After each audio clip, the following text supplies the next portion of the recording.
Hello everyone and welcome to the Video Game Choo Choo podcast.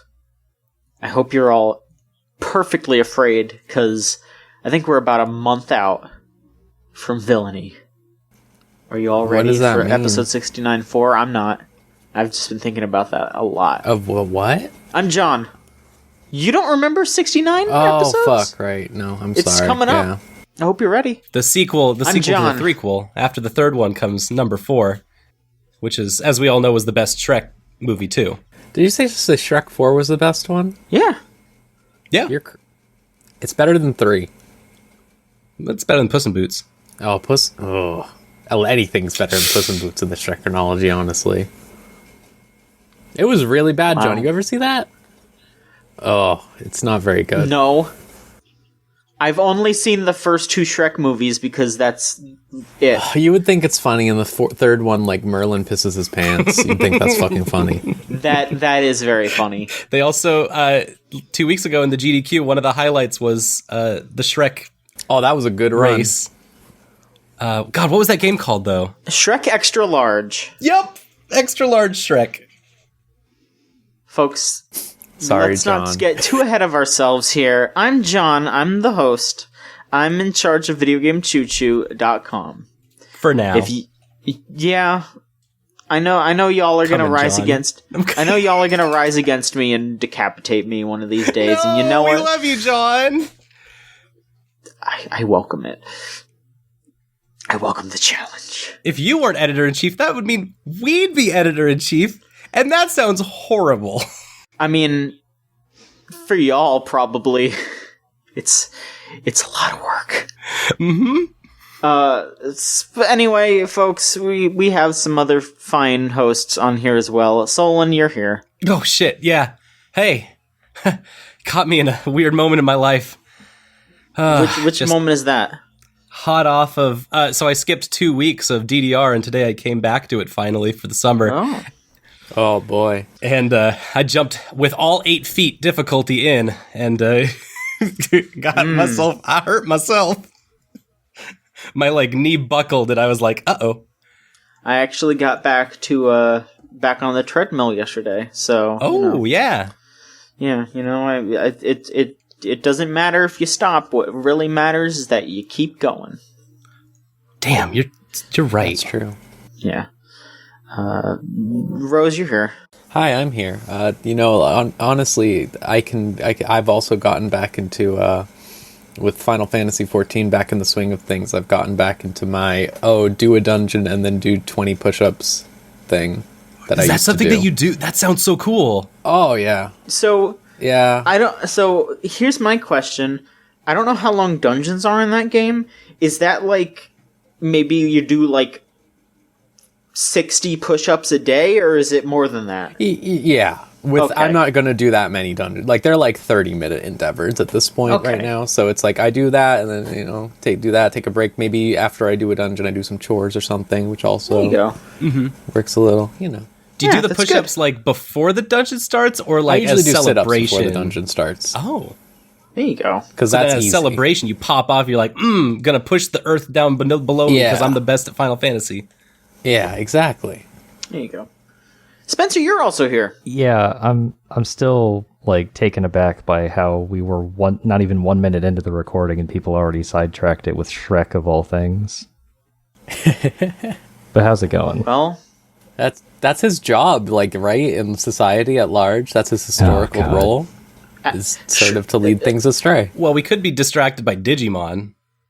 No, we don't need the primordial cause of All-Star at? Smash Mouth being the greatest hit of all time. What are they watching? That was it. What are they watching? What are they watching? What are they watching?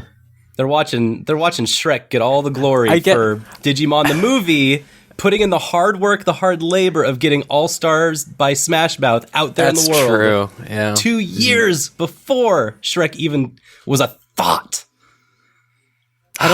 Is that 2 years before Shrek was even a thought? I don't know. No, I'm not, I'm pretty sure Shrek was being worked on, many years before Digimon the movie came out, so, yeah. There are 4 feature films within 2 years' time that all feature All-Star by Smash Mouth. And Shrek was the last one. It was a song of 3 McFucking Summers. Have you heard it? It's like emblematic of the era. Yep. But it's okay. Now we've got Mr. Brightside by the Killers, the song of literally every summer for the last 6 years. I have what story about that song. My best friend Victoria, her old apartment, she got right after she got out of college. Every single Saturday night during the summer, anytime I would go over there to visit her, across the way, they would blast for about a half hour straight Mr. Brightside on loop, and they would all sing along every single time. And like the first time it happened, I was like, wow, that's pretty bad. And she just looked at me with dead eyes and was like, every fucking Saturday. And I was like, oh, like thinking she meant other songs, right? Thinking she meant, anything else other than they literally play Mr. Brightside every Saturday night for a fucking half hour and scream sing along to it as like a party. Oh. Fucking wild. After my students won their thing last 2 weeks ago, Brightside? that was what played in the whole room for 8,000 middle school and high schoolers.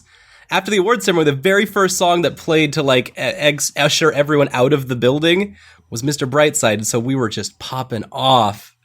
I don't think I've ever actually heard that song. Wait, really? Yeah. I just can't look. It's killing me. Jealousy.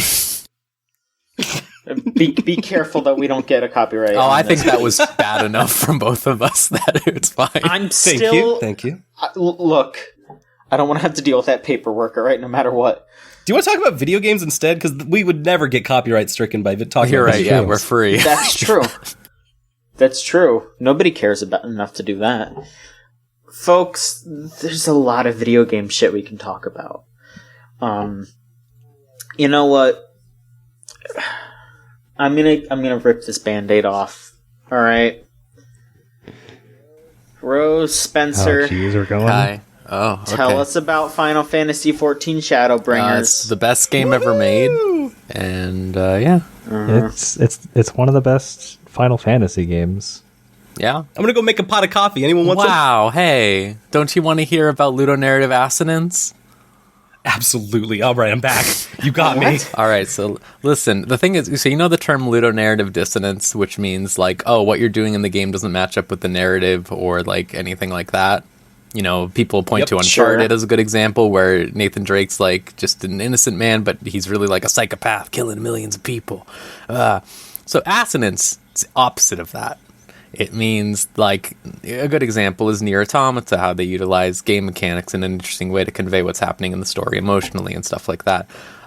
Fucking Shadowbringers does this exceptionally well. Are we going to talk about spoilers?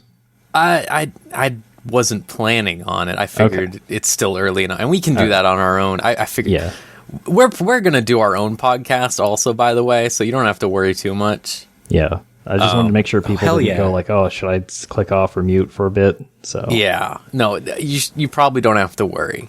I made a tweet when I got to that part at Shadowbringers, and I was like, holy shit, they're doing this with an MMO of all genres. Yeah, so without spoilers, I will say I think we could talk about that at least. That at one point they legitimately canonize matchmaking.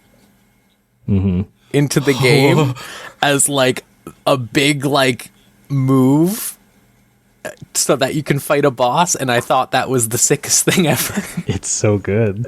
Because up to that point, like every time you fight a boss in Final Fantasy XIV, for the most part, it's like very like, oh, good old the Warrior of Light and her 7 friends that showed up all managed to defeat the giant man.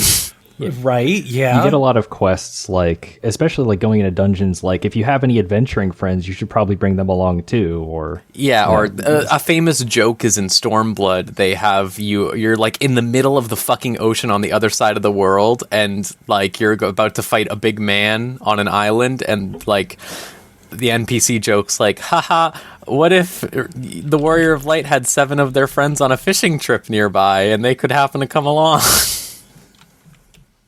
But they execute off of that so much better in this expansion, and even with the dungeons, they have this new trust system. I'm sorry I'm talking so much. If you want to talk, Skull, go right ahead. And Spencer, sorry. I mentioned it in the review where it's like the trusts are just like the NPCs that you've like come to know for the last, however long the game's been out, like 7 years if you played in 1.0. And you can take them into the dungeons with you, and they follow mechanics and they do all of the things. So like if you don't want to play a healer, you can bring 2 healer NPCs. Well, not at the same time, but there's 2 to choose from, and you can bring them in and they will do the healing for you, and they're pretty good at what they do. Like the tank NPC holds aggro, and the healers keep everybody alive except for the one time Alizé just completely ate shit and died twice. Oops. So yeah, it's like, but like when you finish the dungeon, even if you went into the dungeon with other players, those NPCs that you could have taken with you, they come in at the end, and you can like go over to them, and they'll talk about like parts that happened in the story. Yeah, and that's much better than how it's been before, where like it's what sort of like weighed down part of Final Fantasy story to me, is that like you have all of these characters, but for the most part they've served as set dressing to your character doing literally everything. And now, while your character is still being the driving force behind a lot of things, they're not the only one doing things. Like even in side quests and stuff like that, when you walk around and talk, like for example, you get a main scenario quest or whatever that's like, you go up to an MC and they're like, oh, I'll help you, sure, but these flowers need watering or something. Whereas before, like, your NPC friends would have just stood around and been like, yeah, go do that. Now they're like, all right, I'm going to go do this other errand that they're making me do. And just that subtle bit of flavor text and like showing them going off and moving somewhere else where you can talk to them while they're like moving lumber or something, like really helps them feel like a more substantial part of your party. They feel like an actual Final Fantasy party. Yeah. Oh, that's really cool. Yeah. It's a good game. Yeah, it's good. Like I'm hesitant to talk anything about the new classes or anything that got you excited? Gun. Sword.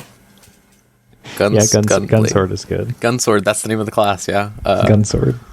It's fun as hell. They designed it like, have you played FF8, Solon? I'm about to in a couple weeks. All right. So have you ever played it before? I played a little bit. Okay, then you probably don't know. So there's a thing in that game where you have to press a button when you're doing connecting an attack, like a perfect time thing. Yes. To pull the bullet in the gun. That's the idea. The gun sword that Squall has. So they built the entire class around that concept.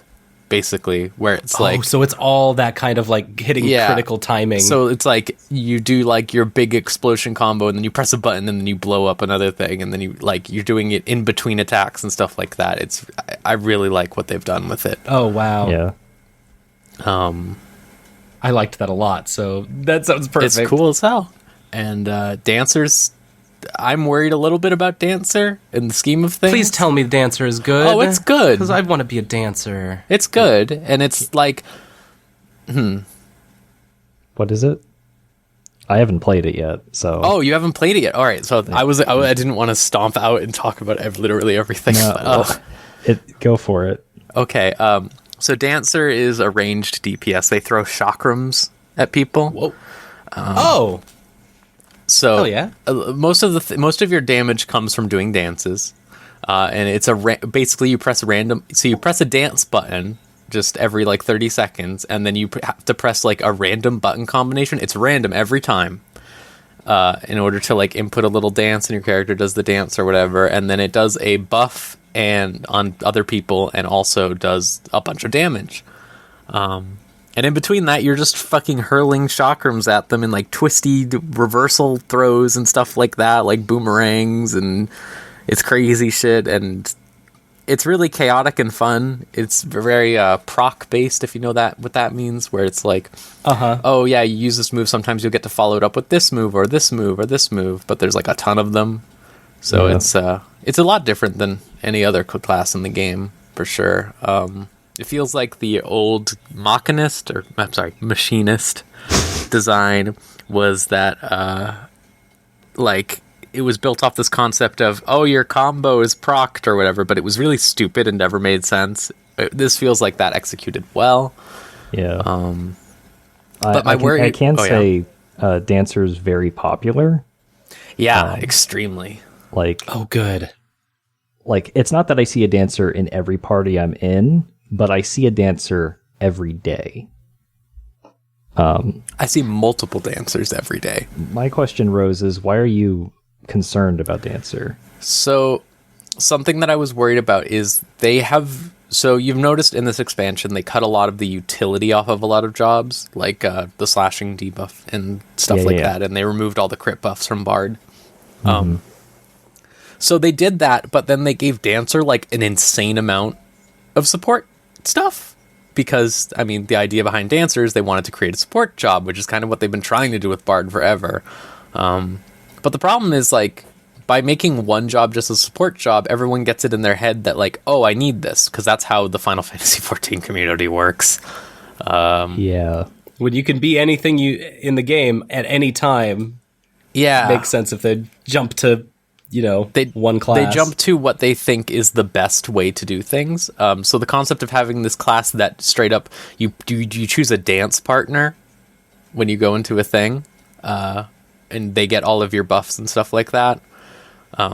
Incredible. So, like, what I was afraid of before the game launched, when I read up all their abilities, I was like, oh no, people are going to take in 2 dancers and put them on the 2 DPS, and they're going to think that that's the right way to do things, even if it's not. And I've already seen, like, plenty of farm parties and stuff like that already lock, like, you can only join if you're 2 dancers. Oh my god. And I'm worried about that going forward, because it is that sort of like noob trap, really, where it's like, this isn't the best thing, but you hear a job just straight up makes another job better, and that it puts it on one person each, and you can have 2 of them, so of course you're going to take 2 of them, right? That's my only concern. Well, we get those in the online games where it's like, it's not a meta, but it's like a folk meta. Yeah, exactly. Like, it's not necessarily how it's supposed, like, it's not necessarily the absolute best way to do things, like, and realistically, like, anything's fine, but people get it in their heads and then perpetuate it across. And it makes sense on a really short-term basis. Exactly. Like, oh yeah, they buff each other, and that buffs everyone. Yeah. Sure.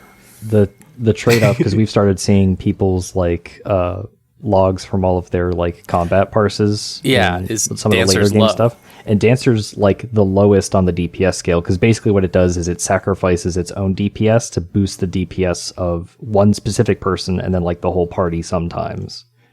So it has, like, basically what I'm saying is you could even have a party of, like, 4 dancers, but you probably wouldn't be able to make most of the DPS checks in the game. Oh no. So, like, 2 dancers is probably fine, but people shouldn't think that, oh, you have to do this, because the thing that they tried to do with this expansion is, like, because last expansion, everybody was like, okay, your party has to have a dragoon, bard, so everybody a bard, gets a and a crit ninja. buff. Then you have to have a dragoon, so the bard does extra damage. Then you have to have a summoner, and then you have to have a ninja for trick attack.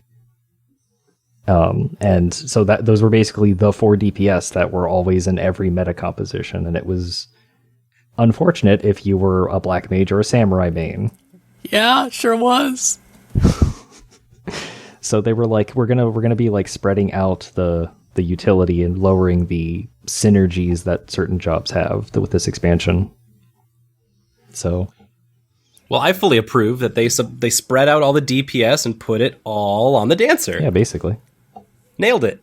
I love New Machinist. It's so I haven't good. gone to it yet, but I really want to, because of Drill. Oh, Drill is so good. Oh man. It is just a giant nuke that you press every 20 seconds. No, like Drill. That was exactly what I heard I too. mean, like I Drills. know what you mean. I don't You're know gonna what have a either macro, of you so whenever mean. you press drill, you're gonna say make a trill breaker in Yeah, party you're chat. right. I'm gonna do that right now. God. No, so Solon, a good example to explain what we're talking about. The machinist job was a job where you shot a gun, and no one liked it. Always. I liked What? it. How could you not I like liked it. Well, I people liked it, but the developers didn't, and they designed it incredibly poorly since it existed at the beginning. So the machinists shot themselves in the leg. Yeah, it was really bad. It was really bad to the point where, like, if you could do pretty good on Machinist, but it meant that your ping had to be a certain amount in Stormblood, it's bad. And they had, like, straight up, like, these are the moves you do on a normal connection. These are the moves you do if you live next to the server. Like, it was really bad. But the whole linchpin of that was like they have a move called Wildfire where you basically throw like a time bomb on a target and then like it lasts for 10 seconds and then all of the damage you deal in that 10 seconds to that target, it takes a percentage of that damage and then reapplies it on it.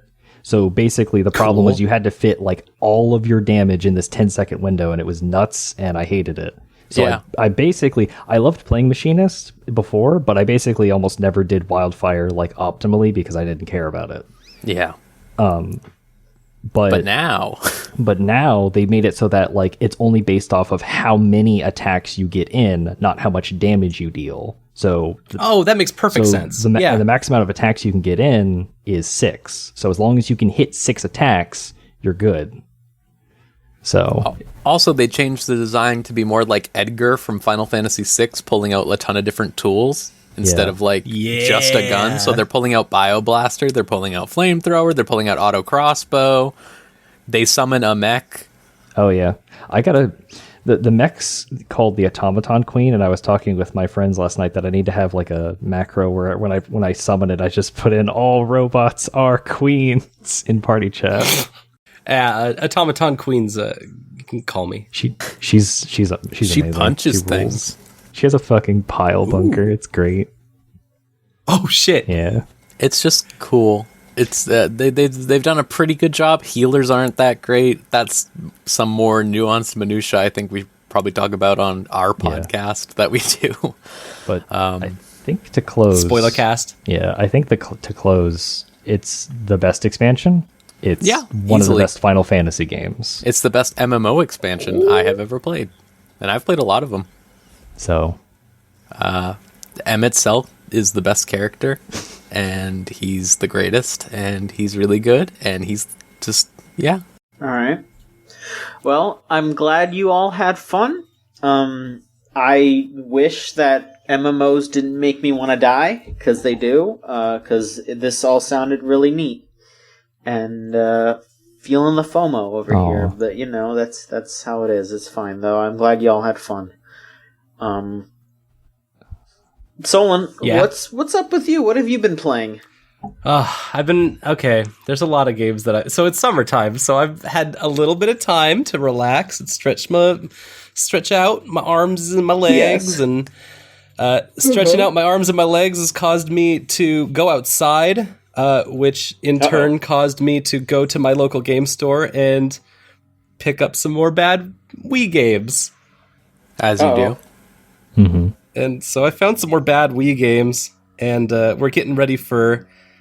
last year we did a weekend invitational where we found the worst games we could and played them for 48 hours, and it was awesome. We raised $1,250 for charity, and we're doing it again in 3 months. So I'm getting ready for it. Getting started. That's smart. I found a game. I found something, and it looked so bad that I had to put it into my Wii. I had to plug in my Wii U, put it in immediately when I got home to see what it was. And it's just a game called Walk It Out.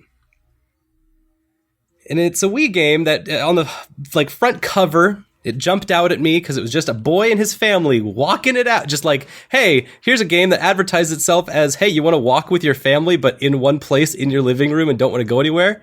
Here's Walk It Out. And I was like, that sounds like a miserable idea. I look on the back, it says 6 hit songs. Over 140 songs in total. And that was, they were bearing the lead on that one. So where do I even start with this? This is the worst game I've ever played, and it's a walking game. It's a game where you walk. You just walk. And by walking, I mean you're just waggling the nunchuck attached to your Wiimote. You can also play it with the Wii Fit pad. Balance board. The balance board. The Wii Fit And pad. you can... The Wii Fit pad. The pad you stick under yourself when you get Wii Fit. Oh. I don't want to get Wii Fit. It also works with the DDR dance pad that someone bought for the Wii, ostensibly. That's when I realized this is a Konami game. This is legit. Konami made a Wii shovelware game where you just walk in place, and I stick it in the Wii, and this real live person jumps out and says, "Hi, my name's Liz, and I'll be your personal trainer." And it was like actual video of her. And then they start showing the actual trailer of the game the moment you put the disc in.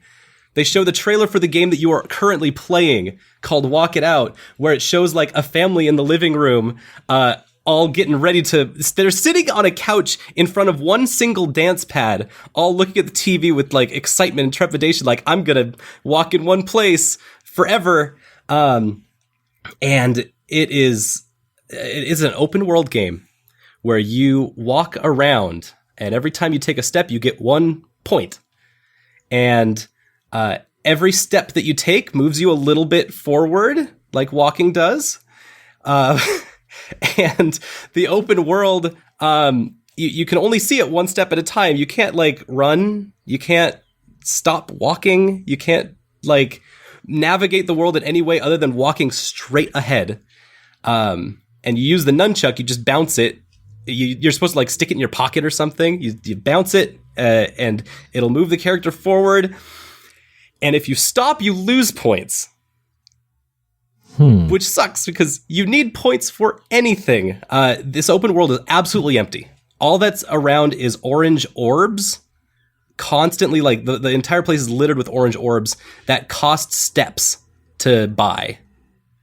And so every step you take, you're trying to step as much as you can, but then they'll play like Walking on Sunshine, which apparently has a 105 beats per minute ratio, which means that every minute you can get 105 steps, which will buy you a park bench. No, if you click it, it'll just put a bench right there. This is so devoid of any life at all. Because they put you in this open world that has nothing in it, and you're listening to Walking on Sunshine and trying to convince yourself that this was like a good way to spend your time and money, and it just gets worse from there. The songs they've got. Let me. I had to like figure out. I had to wrap my head around why this exists at all, and I found an old forum from old Konami forum where people were talking about Walk It Out because they didn't know what this was. This is from 2009, and they said, "It's music to get you going. The only fitness-focused game that keeps you in the game with great music. Move to the beat of 120 songs, including 20 favorite licensed tracks." And so there's 20 licensed tracks, and this forum immediately was like, that means there's 100 Konami originals. I need to see this list. And they 3 days before it comes out, they share the list, and the entire forum pops off. They're like, there's Cores K in a game dedicated to walking? I need this game. Oh There's my god. Treble Bass and Attitude by CLSM, a drum and bass remix. I need to walk to this. And then it comes out. They got any Castlevania songs in there? You know what? They don't have any Castlevania songs, but here's what they do got. They've got Soulja Boy Tell 'Em, Kiss Me Through the Phone. They've got When I Grow Up by the Pussycat Dolls, which is actually probably the highlight of that game.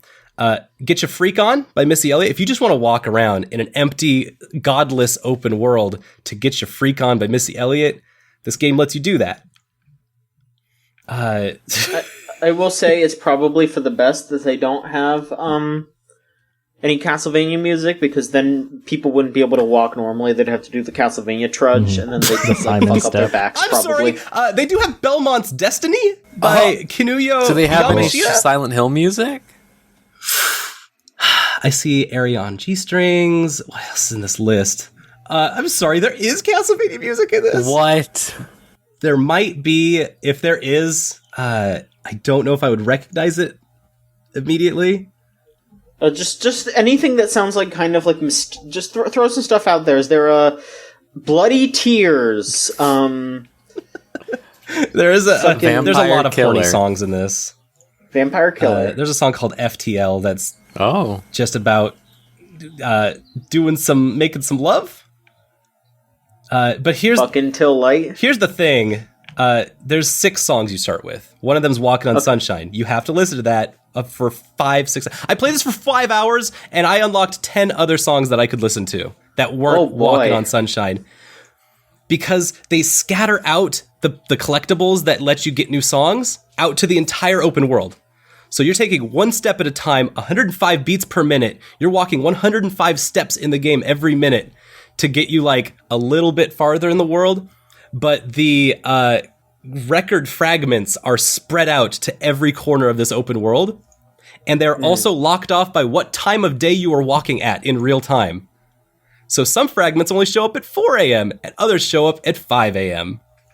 Oh, that's fucked up. So after 4 hours of playing, I unlocked 10 of these 140 songs. This is incredibly bad. They have fucking cover of September in there.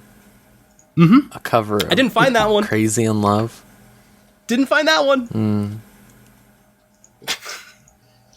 Dun, dun, dun, dun, dun, dun, dun, dun. So I'm looking at that this sounds forum good. from 9.4 years ago, and it's just like, this is crazy. This is a Bimani dream. I'm so confused right now. Why do I want to play this? I need this. And then immediately, this game sucks. Really, really sucks.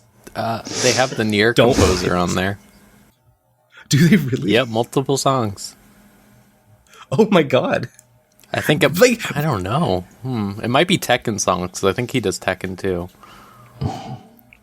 This game sounds like Cali a nightmare. Surfer 788 really sums it up. If you haven't looked at a video of this, it's beautiful. It's Funky exactly what you expect. Aliens, Guardian Angel, UFO remix, There's so much funky aliens in the soundtrack. Step 2 Da Rhythm. Cali Surfer 788 says, this thread is like a Rachel Ross relationship. This game is terrible. Wow, this is amazing. Oh, wait, it's awful now. I like someone who said, like, excuse me, this Wii on the Wii list at vbdatabase.com, it is number 743 in terms of interest. This game will not be good. Walk It Out contains What a an awful shame. lot of porn music. Oh, Thank you, Taima, from 9.4 years ago. Okay. Thank you for the it's got update, Boom Boom Stolen. Pow. It's got Boom Boom Pow. Sorry, I'm fascinated by this. This is going to be one of our featured games at Weekend Invitational. I'm going to figure out a way to make it less sucky. Oh, So, The challenge is yours. yep. Alright, so, I guess real quick, this, I guess, when you're listening to this, it will be the same week as my birthday. Woo! Happy birthday! Oh my god. Dead. Jesus He Christ. died. Allergic to birthday. Okay. I couldn't tell if that was So I did intentional get or that. not. It was not. It hurt. Oh. Oh. Anyway, so since it's my birthday, I got some very lovely gifts from my friends, and first off, I would just like to give a big old public thank you to anyone and everyone who sent me a lovely gift. It's very nice. It helps me feel very loved. Secondly, I talked about Judgment last week a little bit. I haven't gotten too much further in it, but yeah, that was one of the gifts. Oh, nice. I got 2 more, and they were both Switch games. And they're both fun, but both for very different reasons. Should I talk about the game that I'm having like a legitimate fun time with, or the game that I'm embarrassed to talk about, but I'm still going to because I have to? Tell me about the fun game first. Yeah, the fun Because I game. want to close out on what you're embarrassed with. Okay. So I got Tales of Vesperia, the definitive edition, on the Switch. That game is really, really Yeah, it good. is. It's super, super good. I have tried other Tales of games, couldn't really get into them. This one just nails the kind of RPG that I like, and the combat is just enough where it's not too overbearing, but it's also like, simple and easy to understand. And the cast is just great. You play as this like just dickhead kinda named Yuri Lowell, and he has a dog that smokes a pipe, and he rescues this girl who I think is like a princess kinda. I don't know, don't spoil it for me. And they're looking for Yuri's friend Flynn, and they're going all over the place solving people's problems. I don't think I'm that far into the game, but I'm having a really, really good time with it. It's just it's just super easy to go through, super manageable. Just great story, great atmosphere, just really, really fun character designs. The skits are funny. I love it. I absolutely get why people love Tales of games now. This is the one that's like really capturing me, and I super, super love it. And then I guess I'll talk about the other game I got. I got Fate Extella. Yeah. For those of you who don't know, it is a Fate game. The Fate series that everyone loves. Everyone the loves Fate it. Grand Orders. Mm-hmm. Yeah. But this is like a Dynasty Wars. It's a Musou game where you're just running around swinging your sword or spear or fists sometimes and whatever else. Lances. Sometimes you're like singing because you're a fucking weird dragon girl. Love that weird dragon who needs girl. to put on. She needs to put on She a shirt. does. Don't that's worry, okay. she puts on a sweater very quickly. Yes, good. Okay, because I like Liz too, but I don't like her base. Yeah, it's design. weird. Yeah, it's fucking. It's like her design is like the other end of the coin, where like people draw anime girls with huge boobs, and they have like a shirt that's like not covering where their nipples would be. So it's just like, where are their nipples? Like, she's on the other end of the coin where she is flat, but just like she's wearing like nothing, and it's like her nipples should be out in that outfit, but they're not. So she just I don't know. I mean, she is a lizard, so maybe she just doesn't. The have weird any. thing to me is in Fate Go how you ascend her and she puts a shirt on underneath her outfit, and it's like, so you knew that you were supposed to this whole time, you fucking animal. Like, yeah. Mm-hmm. But anyway, yeah, it's a Musou game. Basically, the whole point of that game is that you kill a bunch of enemies, and then Nero just, like, tells you how much he loves you. Yeah. That's nice. It is nice. I love Nero. I put my full name into the game, and I almost immediately felt like... I don't feel bad about it, but I feel like she usually if anyone says ever walked Maestro or whatever, right? Yeah, but just if someone walks in my room when I'm playing this game, I mean, nobody will, but sometimes I just think about that, and I just think I don't know. Watched my roommate play through some of that game at times, and it was hell. That's what I'm going to say. To witness, to be with another person and see the things that happen in that game. I'm kind of scared, but I guess most of it's fine. There's just like a couple scenes with Nero, and then Tamamo. Not even Nero. Nero's fine. And then there's one scene with Altera that's like, no one should see that. Oh, good. She's very large, and it's like you're like, oh, I don't even want to say this. I'm not going to say it. You're not going to make me say it. I'm not going to do it. All right. You don't have to say it. I mean, I don't understand the context to what you're talking about. She's very large. You don't have to say it if you don't want to. I'm fucking horrified. Yeah, no, I don't know. It's just a Musou. So You're having fun with it, whatever. though? Because that could be fun if it's just okay. a nice little, I'm having light, fun with it. Grindy game. Yeah, it's good to take the edge off. I think I'm enjoying Tales of Vesperia more as like an actual full experience. But Fate Extella is definitely has its moments, and it's fun to button mash sometimes. I'm having fun with all of these games. These are all like really good presents. I'm having a great time with it, and I'm glad. I'm a happy birthday boy. Aw. Gonna be 25, and I don't know how to feel about that. It's fine. Anyway, I heard you got some another gift as well. Yeah, I did. I forgot about that. It's fucking... I guess so... Boss Stones, friend of the questions, I guess. Just a friend. Question. He's just a friend. He's just a friend, alright? Boss Stones fucking... Bless his heart... Sent me Kill Me Baby on Blu-ray, which is great. Kill me, baby. All right. Which is great. But the funniest part about this, though, is that I got Kill Me Baby in, like, one of those fucking, like, little, like, baggies, like the baggies with the bubble wrap in it. In a separate box, like, a pretty sizable box, too. Like, not, like, gigantic, but, like, a handful of a box. I got sent one tube of Gamer Goo. Wow. Cinnamon flavor. How's that cinnamon Gamer Goo treating you?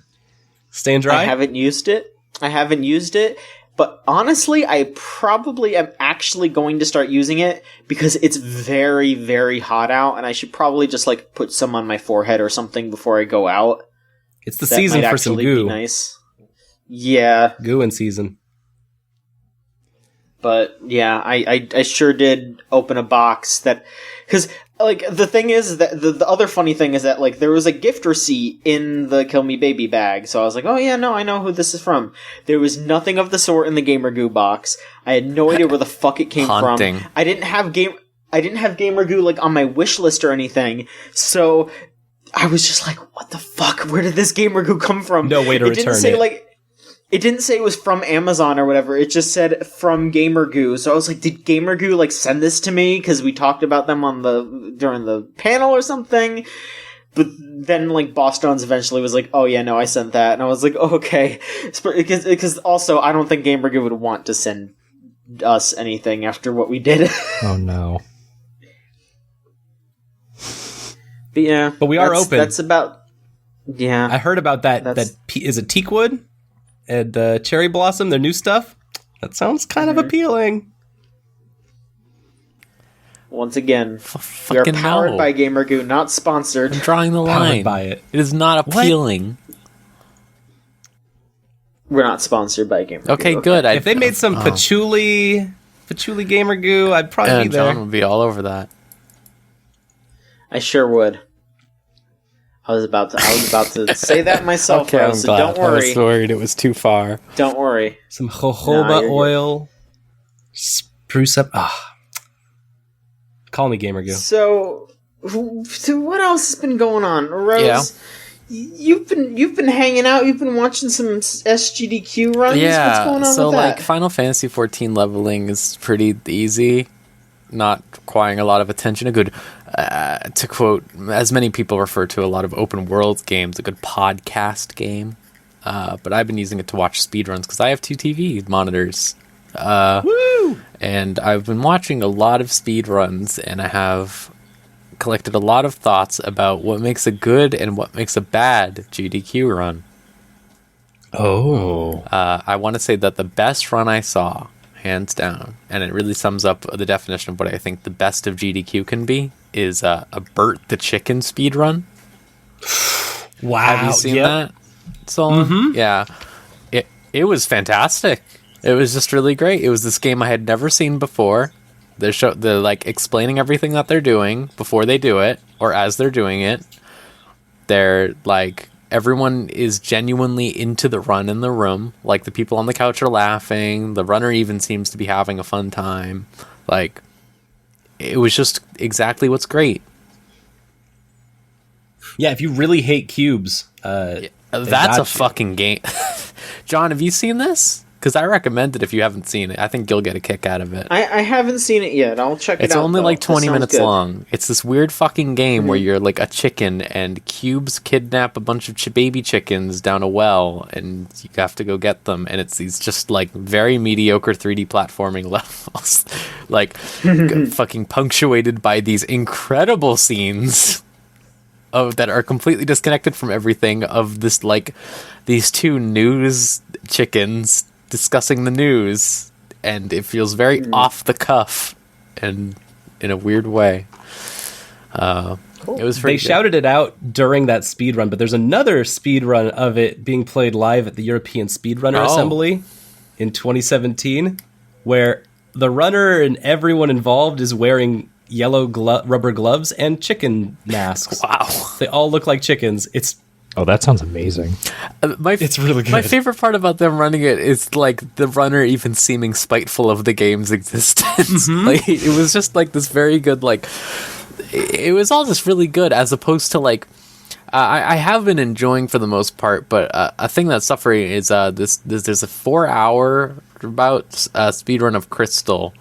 Pokemon Crystal. Yeah, Pokemon Crystal. And it's a good run for the most part, but you do have a lot of the times them explaining what happened after it's happened, and like a lot of like, oh, we have to reset now, we have to reset this, which is not that bad, but as you see the runner slowly lose a lot of energy and enthusiasm because like the RNG isn't going well, it's a lot less engaging, let's say. And then there are a lot of runs that are just entirely comprised of that.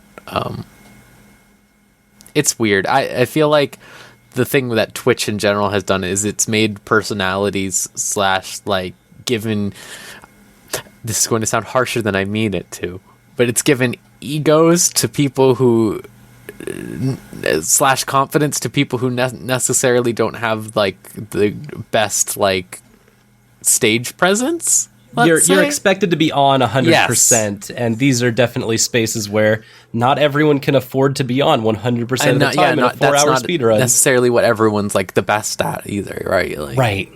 and yeah, I that's like definitely a problem, but they've gotten better at it in years, I'll say. There hasn't been anything as bad as the Crash Bandicoot dude who talked about killing himself for an entire speed run. Oh, Jesus, I heard about that. Or that dude who told everyone if they wanted to prevent cancer, the shuttle goes around the hotel every hour or whatever. Or the Tomba speedrun. The Tomba speedrun is infamous to me. I almost wish something like that would happen again.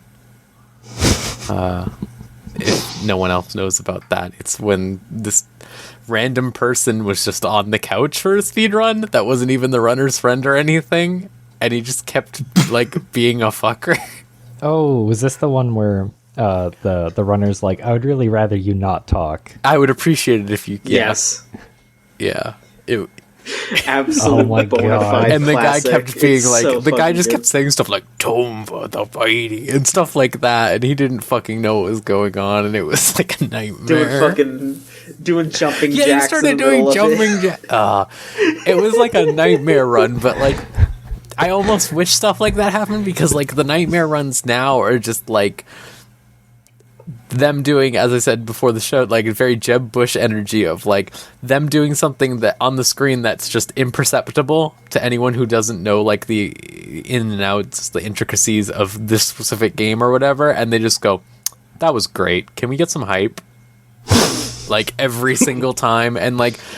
I'm fine with it because The please clap Jeb Bush the please energy. clap. Like it's just like Please hype. like there was a really bad one for Bloodstained. It was a good speedrun for Curse of the Moon, the 2D spin-off or the 8-bit one. That was like they like legitimately were going to a boss fight or something, and they're like, "Oh, this boss fight's really exciting. Okay, this is going to be really hype. So everyone, can we get some hype? Let's get some hype. Let's get some hype." And just over and over again until like people are like, "Yay!" And then like they get into the boss fight and it finishes in like 3 seconds or something like that because he just hit it in the head 3 times with the sword, and it was like that was so hype, and I was like, ugh.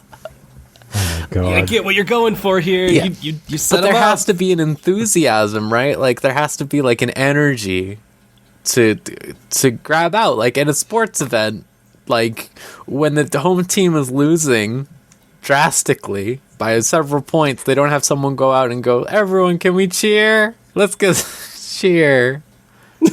It's just like, it's really, yeah, they're very bad reads of the room. And of course, donation comments are the same as ever. And I'll never. Same as ever. They're so fucking funny, though. It's like always like, man, I hate cancer. Can't wait to see this game I love be destroyed. Mm-hmm. Kill the animals. Well, that's like 70% of all of the donation Yeah. messages.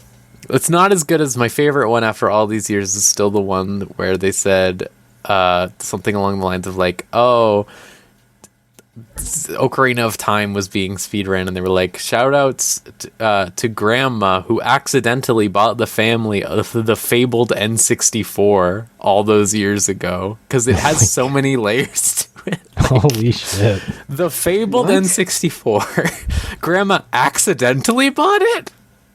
The fuck does that I don't mean? know. And then they followed it up with Kill the Animals, which they always... they need to stop with that. Can they stop with that? I think they did. Didn't. They didn't? They're still doing Super Metroid? I don't know. They're not doing Super Metroid. If people are putting that in, Yeah. it's because they're putting it in themselves, and it doesn't Okay. actually People are just doing necessarily that, apply then. to any donation. They keep incentives. doing Yeah, it, it's though. weird. They keep doing it. I keep hearing it, like every other donation. The underlying fabric underneath GDQ is the bones of all of these dead animals. I'm at least glad it's with... in the culture. Yeah. I'm at least glad with SGDQ that it's for MSF, because obviously there are the issues with the Prevent Cancer Foundation and AGDQ. But I can't go wrong with MSF. So I'm willing to put up with every nerd out there thinking they're the funniest person in the world for 5 seconds of a runtime if it means that it's going to them. Yeah. But yeah, Does that mean, did you get to see the Punch-Out Wii I run? haven't yet. I would have it planned. Is it the blindfolded one? The blindfolded run? I saw like normal Punch Out like last year, blindfolded. I think that was good. I like gimmick runs, or I like things. As I said before the show, like I just don't like a lot of glitch heavy runs. Like it sort of like doesn't feel like.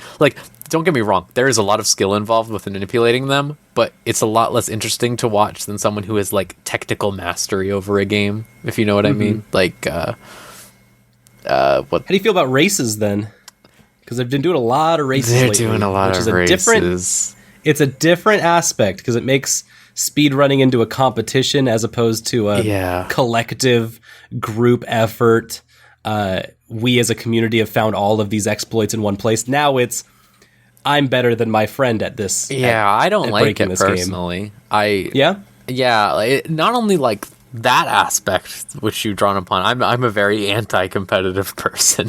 I'm with you though on the less like glitch heavy runs, because like when Bloodborne came out in 2015 and they were like, hey, we're doing Bloodborne at SGDQ, I was like, oh sick, this is gonna be cool. And then like what they did was they had like kept a PS4 in a closet so it didn't connect to the internet to automatically download the patch that they put out like within the first week that updated it so you couldn't do this big skip that skips like half the game. And so like that Bloodborne run was fun, but it wasn't what I wanted, which was like somebody going through the entire game just like creaming bosses left and right, but they just like skip like most of the bosses, and I was like, this is like This is that's what I wanted. That's what I liked out of the Pokemon Crystal run, the 4-hour one or so. It was because they were explaining like something that was really good, which was the for example, they did like, oh, we picked Totodile in this run because Totodile has Rage, which the other starters don't have,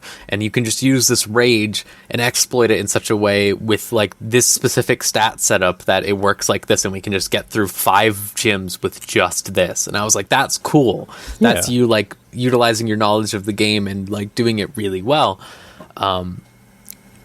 Whereas like the other Pokemon Crystal run, I'm glad that these two were options to show the flip side. I wish there was always like that flip side dynamic, where they have each one of each type at a GDQ, because I think there is merit to the glitch runs, like you said, seeing it, but I prefer the cool. Like, I think a lot of people do, but there's also a part of it that's where they get to like showcase these games in a certain amount of times. Yeah. And so for every time, like, there's a Bloodborne glitched speed run where they lock a PS3 into a cabinet for a week. There's also, I know this last one had another Soulsborne run. I think it was Dark Souls 3 or something that was specifically all bosses. yeah, those can be really, those are the kind of runs that I want. But Yeah. like And the difference here is like the Bloodborne run, like the skip involved like just running and jumping at a specific piece of geometry and then like just walking around. Like I could do it after like 15 minutes of practice. I could do it, and then the rest of the run is just like, you know, refining the other parts of it. Right. I think there's room for all of those things just because of how open GDQ's format is.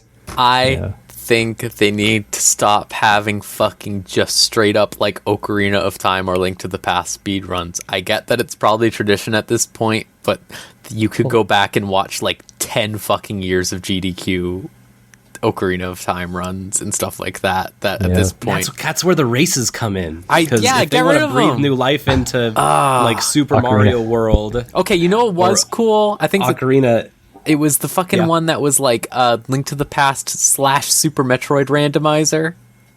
Yep. That was cool. Like, I like to see stuff like that, but when it's just straight up like playing through Link to the Past or here's the Super Metroid race, I'm just sort of like, I've seen this. You've done the races before too. The only race that I really liked actually was, and I wish they would do this more, was when Mario Maker came out.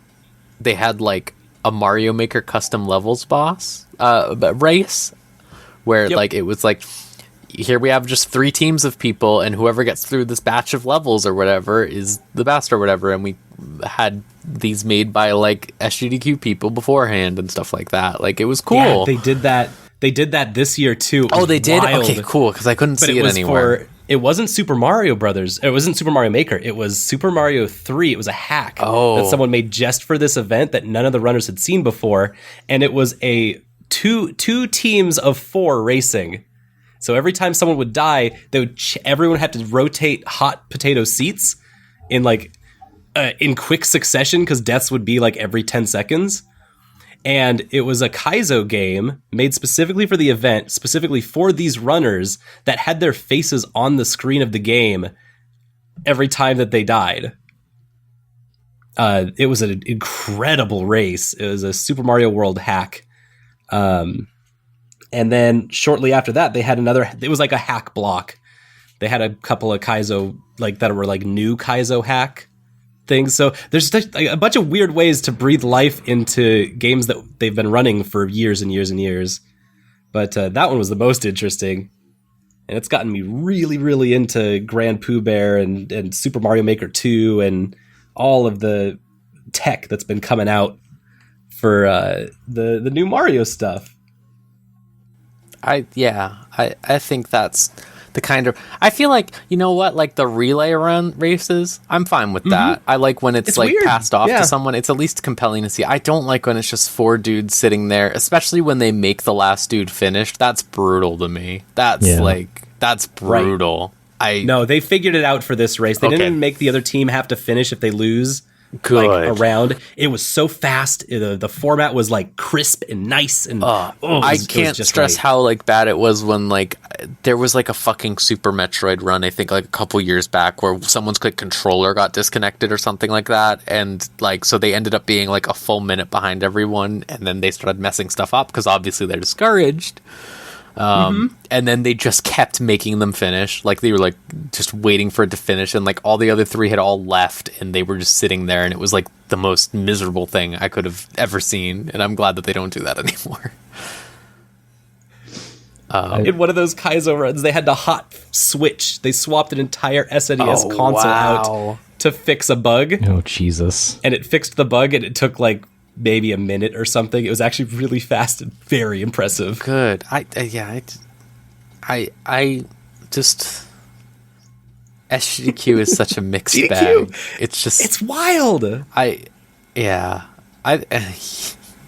I just want them to get rid of games like I started saying before, like Ocarina of Time or Super Metroid at this point, because it's just like there are so many games out there in the speedrunning community that just like, and when it's always something like Bird the Chicken or Shrek fucking, what is it, extra large? Super Extra huge. large. Like, that was a great run, and like I would rather see that over someone doing Zelda for the 50th fucking time. Like, no. But what if there's new tech that came out? I don't begrudge these people who are investing their spirits into it, you know, like, power to you, but like, people can go looking for that. I feel like this being a stage, this is how I feel about platforms at large, and no matter where, I feel like giving a voice to those smaller, like, streamers who might not necessarily be doing like a game that people know about is a lot more interesting.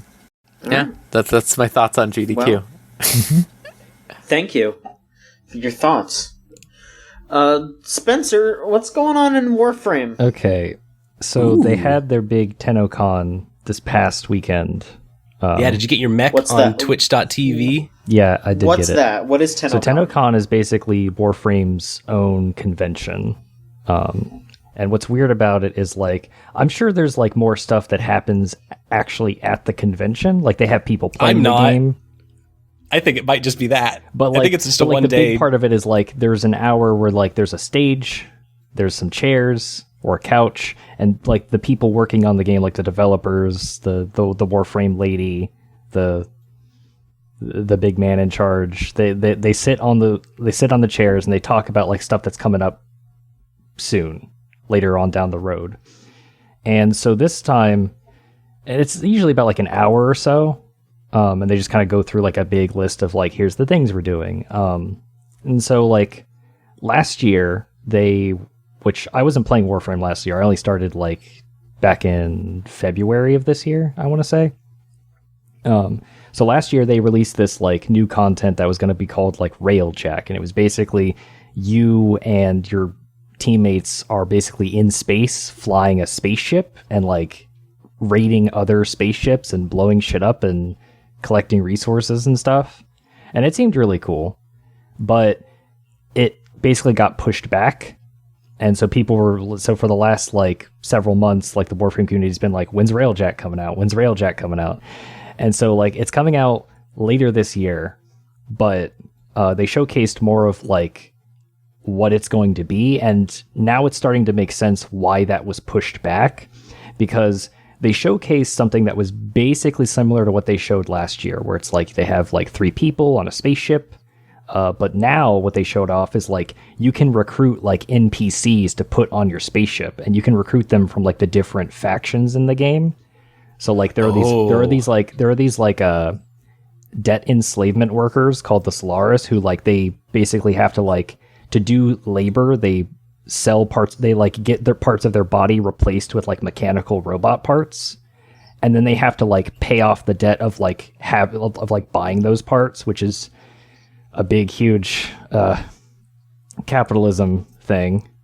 It's rough. It's rough to play through that content in 2019, let me tell you. Isn't that the nature of an MMO? Yeah, God. So like you can get like a Solaris engineer, and like they'll give different buffs to your ship based on like where they're from and like where you place them on the ship, which is pretty cool, because before it was just like there was just this empty ship. But the big thing they showcased was like they kind of showed the same thing last year, where there's people in a spaceship, they're flying around, they're taking out bad guys. Somebody gets out of the ship and uses the arc wing, which is basically like a set of like boosters that strap to your mech that you can fly around on manually. And like somebody like goes inside like an enemy ship or whatever, and like then they go inside and they do like the regular Warframe gameplay of like running around and shooting and slicing people up. It's good, but the thing was, this time there was a shield around the ship that they couldn't penetrate. So what they were able to do is they were able to call like, hey, can someone like who's down on Earth, can you like blow up this shield generator that's powering the ship? And then a whole other team of players who were on the surface area on Earth were like, yeah, we can do that. So they accepted that mission and they went into like the Earth area, which is called the plains of Eidolon, and they blew up the shield generator, and then they see this big giant laser that's powering the shield just disappear, and then the space team was basically able to go in and raid the ship finally and blow it up. And so the big thing is the game's being more connected, because like when you're off doing your like Warframe stuff, like a lot of times there's a mission where it's like, hey, we need you to distract the enemy forces while a lone Tenno operative goes and like raids all of their supplies. Well, now we find out that like the lone Tenno operative has been like other players the whole time.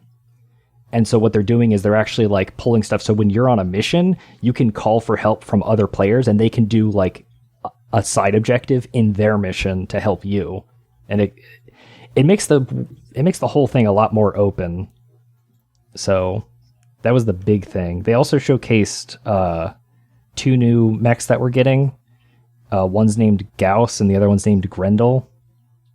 Grendel was like doing a weird squat T-pose thing, so everybody really likes that one because it just kind of looks kind of goofy. And then they showcased some new like story content that's coming up, which there's a rad ass horse in it, and I want that horse. I hope we get horses. Wait, there's horses in the Space Ninja game? Yeah, first there was the Arcwing, then there were hoverboards, and hopefully now we're going to be getting horses. Which is dumb, but I love it. Yeah, I was really into the horses that I was seeing. I was like, yeah, sure, that's a fucking thing to add to Warframe. Why not? So, they also released the new like Battle Pass thing last week, which I'm going to have to start getting on because I almost finished the last one, but I was like 3 ranks short, and I was like, this time they give you a really cool, like edgy ass like costume, and I was like, yeah, I'm going to do this, so. But that's what's going on in Warframe. It looks sick, I'll tell you. That sounds sick, and it makes sense why I haven't heard about how Railjack's been doing lately. Yeah, because it's bigger now. It's so I'm much glad bigger. they've given it more time to cook. Yeah, because that sounds much more organic than after all your land missions. Oh, now we're going to space. Mm-hmm. We've been in space like before, but it's always been like inside spaceships, not like you're actually piloting spaceships. So, a more accessible EVE Online. Oh, jeez. Yeah, basically. Although, well, Warframe does have an economy. I don't think it's as robust as EVE's, but I don't think any economy is as robust as EVE's. EVE is the economy game. I hate that economy because it's what's preventing crossplay, realistically. Oh, is that true? Oh, yeah, I saw them recently talking about, someone asked them again what the potential for crossplay was, and they said never, because we have to keep the market separate, and I was like, fuck. Meanwhile, Final Fantasy over here is just like, yeah, you can just visit all the servers on your data center and buy stuff from other marketplaces if people are gouging prices. It would be fucking fine. Like, I think that's such like a, like, myopic way of looking at it, because yes, there are separate markets right now, yes, sure. But who cares? Like, all of the markets will just join together under one. It's like there'll still be a market. Federated market. Fine. This is your opportunity to throw complete chaos into a market space. Yeah, like everyone eats that up. Like, people are fucking always going crazy about EVE. They fucking eat it up. All right. I can't believe how quickly you solved that, Spencer. Like, yeah, Final Fantasy 14 does that every day. Mm-hmm. Oh. All right. Thanks for the Warframe update, Spencer. Mm-hmm. Solon, what else has been going on? You've been playing a lot of stuff with like building in it. Yes. What have you been building? So after watching all the GDQ stuff, I made my own Mario Maker levels, and that was really fun and rewarding. I made a level that you can go and play. I tweeted out what the code is. I can't for the life of me remember what it was. But I made my first level, which was kind of me putting together 4 different ideas into one level, a very, very normal, my first Mario Maker level that I'm really proud of. And now I've built out a notepad of more game ideas. I've got this one where you're going to like take the heavy block from Super Mario 3 that you have to like walk really slowly and carry around. You got to take that to the end of this whole gauntlet, and then you have to throw the block away that you've made a relationship with this whole time, and then you have to toss it away, and I'm going to call it Companion Cube. It's going to be a great level. Good throwback level. I think it's good to, like nobody does that anymore. I have to say right now, like, the concept of that is so good. Like, I mean, people started doing that with Mario Maker, I guess, with like killing Yoshi, but it's not the same, right? I wanted to make there's all the people want to make like games levels that make you feel something, and I really appreciate it. I still want to be there too with them. I played a level that was just a giant gap that you can't cross, and when you jump into the gap, you miss, and instead of falling to your death, you fall through the entire level that you now have to climb back up out of. Oh, dude, that is twisted. Ruled. It was so good. And it was just called like a long jump or something. And so you end up, like the subtitle was like, you have to go through your mom's basement to find the key or something. And you go through it, you just have to climb all the way back up after you've fallen down. And it's got really good sound effects in it. And it taught me all the ways that you could make Mario Maker like do cool stuff with the effect ideas that are in the new one. And then I also played a pinball level. They made a full-ass pinball game where you use a Koopa shell, a spiky Koopa shell as a pinball, and you put some thwomps on levers, so every time you run Mario to the left, it'll do a left flipper, and every time you run Mario to the right, the thwomp will thwomp down onto a lever, and that'll work as a flipper. It was awesome. So we're already getting some really cool stuff in the Mario Maker scene. I've been up to that, and the other thing, I've been playing a lot of Forza Horizon, because I think the Legos are really cute and they're fun. My girlfriend's been playing that too. It seems like a good time. Have they been playing the Lego expansion? I think so, yeah, a little bit. Because it's got a whole bunch of ramps that you can jump off of, and I like that part. I can make a Lego McLaren go like 200 miles an hour around a big ramp and then flip it off of some dunes full of skeletons, Lego skeletons. Oh, I didn't know that's good. I really did not know that there was a track editor and stuff and like levels or whatever that you can download in that game, I think. Mm-hmm. I didn't know that because I was actually complaining to my girlfriend about the Assassin's Creed Odyssey level maker thing recently. People have been making like here's a quick way to get EXP or stuff like that in the level maker or whatever to help, hey, you're having trouble in the real game, come do this or whatever. And Ubisoft has been taking them down because they sell EXP boosters and stuff like that. Oh, those. Which is a very yucky. And my girlfriend was telling me, oh yeah, Forza has tons of those and they don't take them down. Oh.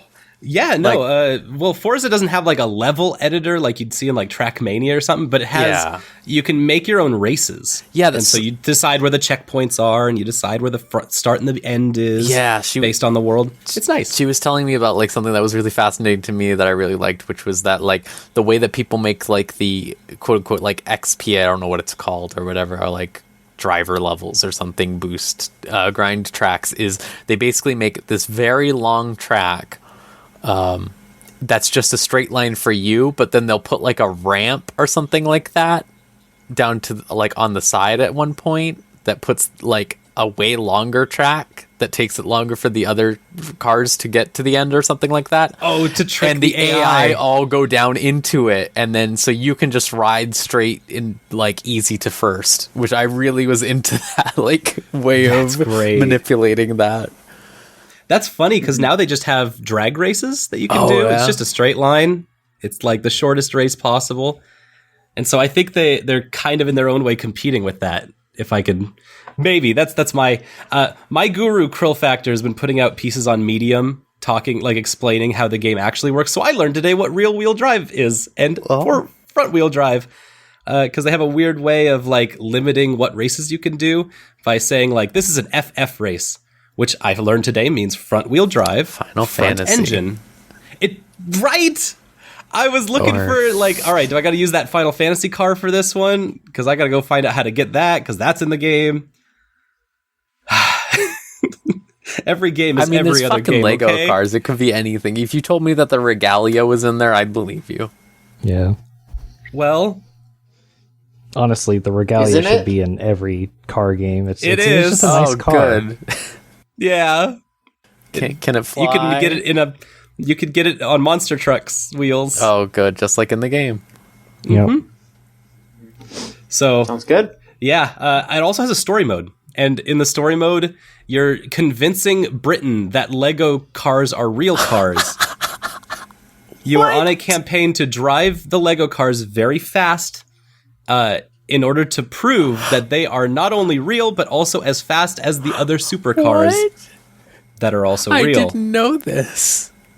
And the entire time, your aide, she's telling you the specs on your car and what Lego pieces they are.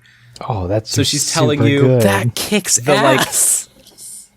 They're like, hey, your head caps are actually upside down 1x1x3 windshield model 1447. Oh, man. Like, they go in. That, like, is this like, they're like, we found a solution to Brexit, all right, guys? You just have to invest in our Lego cars. Oh my god. Yeah. And by the end of it, they're like, all right, Legos are real and all these people are real. I love The- this. This is great. I didn't know that it had a story mode. Holy shit. Yeah. And it's really short. It's not very long, but it's just called Hype Run. And you're supposed to run a hype campaign for Lego to prove that it's real. This feels like somebody was like, oh, okay, we need to do we have to have an idea for an expansion on our game. What do we need to do? And someone's just like, hey, I've been playing with Legos with my kids. Do you want to do a Lego? And they were like, fuck yes, all the way in. All And then chips one down. guy comes out with his fucking, like, lore book for Legos and is like, all right, guys, I got this. Don't worry. I've been waiting for this chance. They like turn their little placard around that says their like name and title, and behind it says Master Builder. Oh, fuck. Good. Ah, fucking, why? The When will they put Bionicles in? Oh, shit. I keep thinking, there like, Bionicle about cars? this, like, I don't know. Well, yeah, there are. I mean, there's the thing that Takanuva rides in the film. Thank you, Rose. You're welcome. I have this fucking depository of Bionicle lore. It's like lodged in one of my brain cells. You know, like people talked about that Pokemon brain cell thing, like that cluster of brain cells that like exist to remember Pokemon. That's me, but with Bionicle lore. It's like Tahu Nuva has the fucking swords that turn into a surfboard. That's valid. Most people We could ride have a on surfboard in crabs, Lego. actually, now that I think about it. They ride on the crabs. Boroks turn into balls and roll around. So I haven't told you the thing that scared me and excited me the most about Forza Horizon Lego stuff.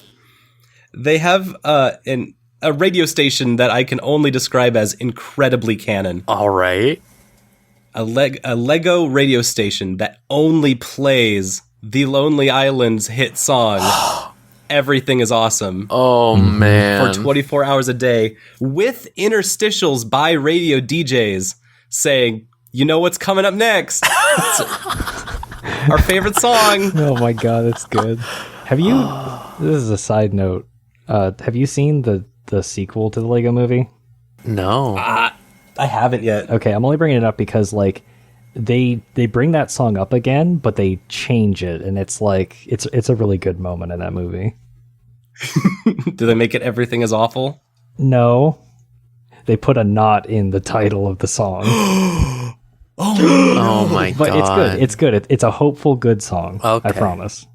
Oh. It's basically like maybe everything's not awesome all of the time, but we can do something about that. It's good. Yeah. Okay. Well, as far as Lego Forza Horizon goes, everything is awesome all of the Sure time, fucking sounds Could be like more it. awesome. with including Bionicles. trees, bushes. Oh, like Lego Mayonnaise trees. is awesome. I love Lego trees. There's so many Lego trees. And then the weird part is there's some forests that are not Lego trees in the Lego area, and that's really fucked Have up. you ever seen Lego Island, Solon? No? Oh, fuck. I need to show you an LP of that sometime. It's incredible. It gave rise to the question, should Legos talk? Oh, should Legos talk? I don't I need know. I need Well, that After answer seeing now. Lego Island, I don't think so. I think Legos need to talk, because if Legos couldn't talk, then they wouldn't have given us "Are you ready to live?" Lit. All right, you know what? Are you ready? I don't think Bionicles should talk. That's my experience based on playing Wow. all 3 of the Bionicle games. I don't think they should talk. Okay. So I played all these games. I also played Dr. Mario World, which Oh, is the new hit so yeah, I've been mobile game. hearing nothing good about it. I have to say, like I've been hearing a mixture of I hate this to It's extremely yeah, that's like, what I gathered. Think about the source material. Dr. Mario is a game that is not known as being like a genre-defining game because that genre was already defined when it showed up. And the weird thing is that this does that also, but instead of it being like Tetris, now it feels very much like Bejeweled or like any of the Candy Crush. Oh, sure. Any of those kinds of games. So instead, you're just matching 3 in any direction, and if you match 3 a good way, it'll make big explosions happen. The touch controls actually feel really nice. You don't have to wait for the pills that you're dropping to slide all the way up the screen. If you want, you can take your pills and just push them with your finger upwards more, so that all of the viruses and pills activate at the same time in the big match 3 style. So you can actually play like multiple pills at once in a weird way if you line it up right.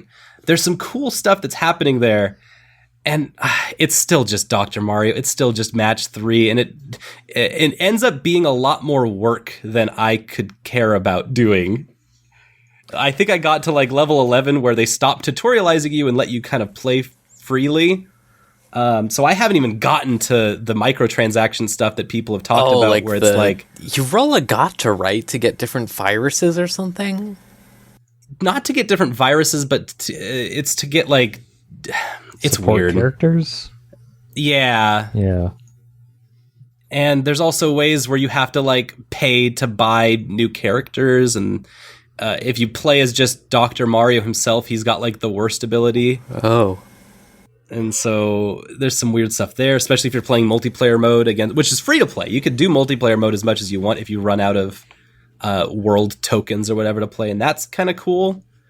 But everyone on multiplayer is going to play with the best characters that are just easy to beat other people with. So it's weird. I've been appreciating a recent trend in at least Japanese mobile games is that when they do multiplayer PvP, quote unquote, it's not like so is it live in Dr. Mario? Are you like matchmaking with someone? I haven't actually played it myself. I believe it's live though, because I mean You're competing, that's right? kind of how that game works. Yeah. Okay. And the lobbies were easy to go through when I last heard about them. So recently, with like a good example is the Review Starlight game, where I started playing the Madoka game. Is they let you set up a PvP team basically, and then just have an AI control it against someone. So it's like you're defending basically, unless you're on the offensive and you're fighting someone else's defending team basically. So it's not like live, and you can potentially like, oh, I'm not going into this battle not knowing who I'm up against and stuff like that. So like you can plan around it and stuff like that, and they've done a better job of balancing it and stuff. Like hearing that is like a game where you get gacha characters and then you have to do PvP is like bad. Yeah. That's bad. And it's not direct PvP. It's, you're solving your puzzle before they solve theirs. Yeah, but that's still PvP, They send viruses to you when they beat you. So what you're I guess saying it's is PvP. get Puyo Puyo Tetris for the Nintendo Switch instead. That's always an option, and it's always a really good option. It's weird because it's not like there's anything that's like egregious it's kind of sinful. or anything. It's not egregious though. Yeah. And at the end of the day, it's Dr. Mario. The only the thing that I thought was most interesting that this is made by Line, the social media. Oh, really? I didn't know that. Company that also makes like games. Yeah. And the Tsum Tsum stuff. And so it was weird seeing them working with Nintendo. I don't know if they worked on like Mario Run or any of the other ones. No, I don't think so. I forget who worked on Mario Run, but But yeah, so Lion is behind this, and they've been really good at updating it. I know, because every time I don't want to play it, I'll like hit the app, be like, maybe I'll play this for 5 minutes, and it'll be like, I want to update right now. And I'm like, oh, I guess I'm probably going to lose interest by the time this updates, but there it is. And so I've failed to start the game like the last 2 days in a row just because I lost interest before the update finished. Nintendo has not... I want to say I don't think they've had a pretty good history with mobile games as of yet. Like, Mario Kart is the next one, and whoo, howdy, I can't tell you a game I have ever been less interested in than a Mario Kart gacha game. I mean, Fire Emblem Heroes popped off, and they did their thing pretty well. Sputtered. It's pretty bad Sure. now. But After- you're right. They lasted a good while, I will say that. Pocket Camps lasted a really good while. Well, okay, one of those has a bunch of really hot anime characters, and the other one is basically just like a filler. like an IV drip for all of the Animal Crossing fans who haven't had a game in forever. Yeah, whereas like Super Mario Run was big the day it came out, and then what? Never again. Yeah, and what was the other one? Fucking Dragalia. Yeah, Dragalia. Dragalia. well, Dragalia is like half them, half side game, so it's like Well, it's still it them. is still them, but like And still kind of whips. yeah, no, that's still Scott doing keeps strong. telling... Scott is always like 90% there to selling me on getting Dragalia Lost and playing it. I've played it, and it's a lot more. So the way you were describing Dr. Mario is how I'm going to describe my opinion on gacha games. The main reason I play gacha games is to engage in a story. So like in Grand Blue, I go back and play events that interest me, for example. That's when I'll go back and play Grand Blue. I play Fate Go constantly because they're literally always releasing new stories all the time, but I don't like grind anything out necessarily that much in it. And the same goes for the Madoka game. I'm just doing all the stories. The second a fucking gacha game expects me to play it as much as a real video game, not to be pejorative in that term. They're both real video games, but you know what I mean. I am out of there. And Dragalia requires so much. Yeah, like it's when I play something like that, it's something that I'm playing when I'm doing something else usually. Yeah. And Dragalia it's too active to be a game like that. It's this middle ground where it's like, oh, this is too good to be a mobile game, but it's not enough to be a full console game. I wish they just put a little bit more effort into it and then just actually made like a full Dragalia Lost game for the Switch. Because I would eat that shit up because I love the characters and it has a really good like gameplay loop. They just need to like iron the gacha out of it. Well, and have I give got it a little game for bit you? more It's oomph. called Final Fantasy 14 because Oh, they no. literally steal the mechanics from it, like dead ass. Like every time I've done a raid boss in Dragalia, I always go, I see. I realize that the developers have played Final Fantasy 14 because they're doing the fucking bubble mechanic from this boss fight in 2.0. You remember the fucking bubbles in fucking Hellbreaker Island Skull? You know the fucking bubble. Oh, you go in yeah, the where it's bubbles like- and to avoid the thing. They literally put that into a thing recently, and I was like, well, Well, Dragalia would hopefully not have MMO combat, so, you know. I mean, it basically does. It just has Terra's combat, which is among the worst. You know what I mean. Yeah. It's. I know I get you because I understand the accessibility of a game, or I guess the fun of it is a lot easier when you don't have to wait like X hours in until you have your full kit. Yeah. We'll talk about that on our Final Fantasy Oh, podcast. yes, we will. All right. Let's go through some news real quick. Okay. Oh, yeah, it's been a good week. Yeah, it has been. So Nintendo announced a new console, kinda sorta. We got the announcement of the Nintendo Switch Lite. Have they ever invalidated like a bunch of games in their library on a console that quickly? Wow. Oh, you're right. I can't think of one like that, but yeah. So let's talk about what this is. It is what a lot of people have been asking for. It is a slightly smaller Switch with the Joy-Cons fused onto it, so you can't undock the Joy-Cons, and you also can't plug it into the dock. It is purely handheld. It is $200. It's supposed to play all the Switch games, but there are some games that will have limited or will not be able to be played with the Switch Lite.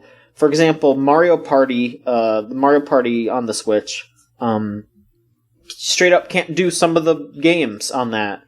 And like 1-2 Switch, you also can't play the games on that. That's the funny one to me. You know, I mean, who fucking cares about 1-2 sure, Switch? but it was Nobody's the gonna care launch about that, game. but yeah, it's still pretty funny, and it's weird. You technically can play them if you do have Joy-Cons, but hey, those are $70, so Right, those involve like mini games where you have to drop your Joy-Con, right? Well, don't drop them, but it has or put them down. This thing doesn't have. Well, the thing that is missing that's kind of surprising is it doesn't have the HD rumble either. Oh, which that was something that they were pushing pretty heavily when the Switch came out, and then didn't do fucking anything with it. And now they're probably not going to support it anymore because they're going to, want to make games that work on both consoles. I don't know. It's weird. I guess I understand where people might come from because it's a little cheaper. It's $200, which that's $100 off, right? Because Switches are like $300. Mm-hmm. So yeah, that's $100 off. That's not bad. It's slightly smaller.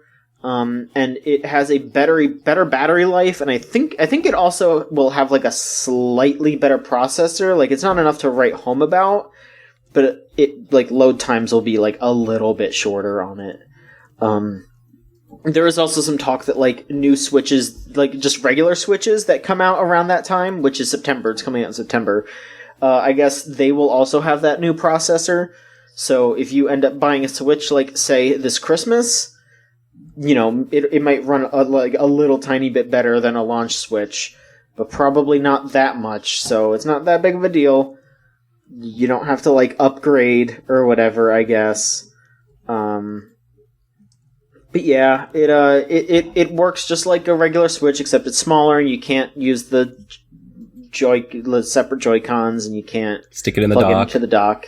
So if you buy this, it's not going to come with the dock, and it's not going to come with an HDMI cable, because that wouldn't make any sense. Yeah, it's only handheld. It's not going to have controllers that you can take out and pair with another console or anything.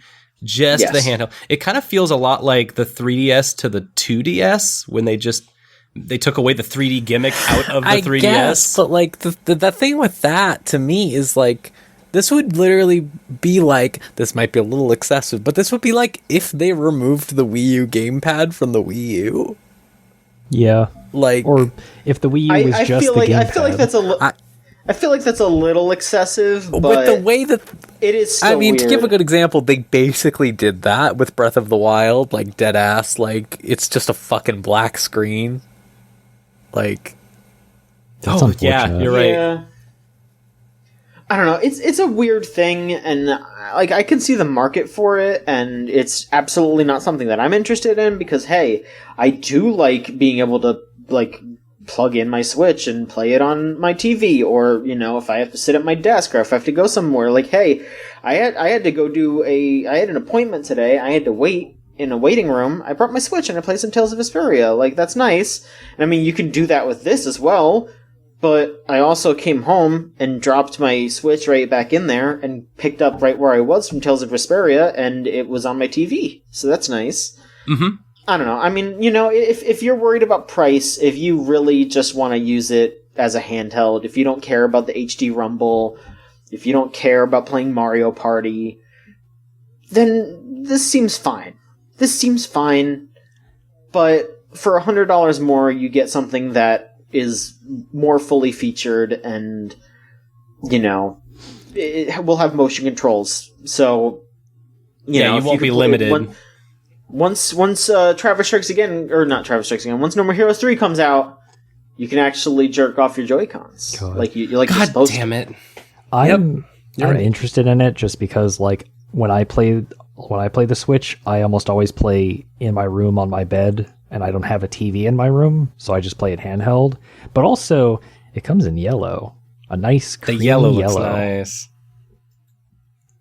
There are some nice colors. They showed off, there's a yellow, there was like a Miku turquoise, and then like a gray. Mm-hmm. And then they also revealed this like kind of like eggshell kind of color that has the legendaries from Sword and Shield on the back. So they're doing a Pokemon one, which, hey, that makes a lot of sense because they're going to be probably pushing this with Pokemon. And that also makes it kind of funny because remember how we were all like, oh man, it's crazy that Pokemon isn't a portable game anymore. Well, it pretty much is again. Mm-hmm. Yeah. Yeah, no, this makes a lot of sense for the parents who are going to end up getting it for like their kid or something. And they're going to get it with Super Mario Maker or Pokemon or any of these games that's really easy to just be in mobile mode and tool around with it. And then they can have their TV free to watch The Bachelor and Bachelorette, ostensibly. This is what I assume parents watch when their kids play video games. Dancing with the Stars. I mean, this is just the Switch has just been like the Wii U again, but now it's even more so the case with it's just a Wii U gamepad, but it's a Switch now. The Wii U was good, damn it. I'm standing by this. Oh, it was. There is one more thing that I forgot to mention. I completely forgot this. The Switch Lite has a D-pad instead of those four what the shitty fuck? buttons. Fuck them for doing this. I'm pissed about that. Oh, yeah. And then they also said that they have no plans to put out Joy-Cons with the D-pad. Fucking animals, my god. Yeah. They basically invented the D-pad. They straight up did invent the D-pad. Fucking And now they invented four shitty buttons that you have to press, four directionals. Folks are just going to buy this just to like max out their Tetris 99 scores and stuff. So it'll have an actual D-pad. I mean, you can get the Pro Controller, right? That's a real... Nope, because that doesn't work. It doesn't quite work right on the Pro Controller. No. The Pro Controller is like a little iffy, but if you have the know-how to open it up, you can fix it pretty easily, but... Oh, that's true. It's a little spotty. Why did I don't know if they that? fixed it at all, but like there's a little spottiness in the Pro Controller. Yeah, if you hit left or right and you're a little too uppity on your lefts and rights, the up button will just trigger. It'll just activate, and you'll end up hard dropping your Tetris pieces when you don't expect to. Oh, the aftermarket for like Joy-Cons that have a D-pad is gonna like just go. That's just gonna pop off. Oh, there already is one, but the problem is it like devours your battery like crazy, and it also has some like other weird like restrictions. So, I mean, if some third party can figure out how to not completely destroy your battery while you're using it, and also it doesn't have a bunch of the restrictions, I think it also can't like take screenshots and shit like that. So if some third party figures it out and makes a Joy-Con that is straight up that, then that'll sell really well. But until then, we're just gonna have to deal with it. Welcome to my Ninty junkyard, where we're going to take all of the Nintendo Wii lights, the Switch lights, and we're going to solder off the Joy-Cons so that we can take them and put them on real Watto Joy-Cons. from Star Wars Episode 1 now? Welcome, Ninty junkyard. Kind of sounds like a cross between like fucking Meta Knight and Watto. It sounded like I the don't know. Borderlands man to me. I was kind of going for a middle ground of all of those because I didn't want to go straight into Watto because it's kind of Or the Merchant. It is Merchant questionable, you're from right. Resident Evil. Mm-hmm. Yeah. Welcome. But I guess also just to talk about some other Nintendo stuff, there was a surprise Pokemon Sword and Shield trailer. Yeah. That gave us some more info here. Big cake. Yeah, so they introduced some new Pokemon. They officially revealed Yamper, which is that electric corgi Pokemon that they showed at E3. There was Roly-Coly, which is a rock type, who's this weird looking thing on a wheel. And you actually burn it alive to get fuel because it's coal-based you burn Pokemon. the coal that comes off of its body. You don't burn. Oh, right. Yeah, Of course. You wouldn't throw the entire Pokemon into the heating chamber. They put all the horrific entries in the ghost Pokemon. Don't worry. Okay. And also they showed off Duraludon. I which really is this, don't like that one. Like big steel dragon type. It looks like a fucking. It's like a baby Palkia. Oh, Kinda, yeah. It looks like an iceberg. that's why I except don't like it's it steel. then. Because fucking, Yeah. I don't like Palkia. I mean, there's also What? the infamous problem with Palkia in Gen 4 with the back sprite, but It does look like a wiener. it does look like a wiener. Kinda Hey, hold wienery. on, I gotta look this up. No, Yeah, Palkia's awesome. Palkia's probably my favorite Pokemon, I'm my favorite legendary, I'm sorry, Solon. Then next to Lugia. it's like bottom with Heatran to me. Wow, you're comparing it to fucking I Heatran? really don't like Palkia. I think Dialga is sick as shit. Dialga is sick as Dialga's shit. cool. Like Primal Yeah. Dialga, that's my jam. Come on. But yeah, they also showed off Alcremie, which is just a Pokemon made out of like whipped cream. It's like a Madoka cake Pokemon. Madoka Yeah, cake. it does look like a witch kind of from Madoka. Let's see here. They also introduced they introduced some people. They showed off a Chairman Rose, who is in charge of the Pokemon League, and he is probably going to be the main villain. He looks super evil. He's gonna be a bastard. That Yeah. beard doesn't connect quite right, and I'm looking at all these people with their facial hair not connecting, and I'm like, I think you might be a bastard. And then he has his vice president named Oleana. Let's see here. The Then they new horny introduced. one everyone is going crazy for. I actually have not seen Yeah, that much from. I haven't. Oh, really? So, I say this and I just Yeah. retweeted the abs one, so whatever. which let's Rose. mention. Yeah, there's the I don't remember the ghost kid's Alistair. name.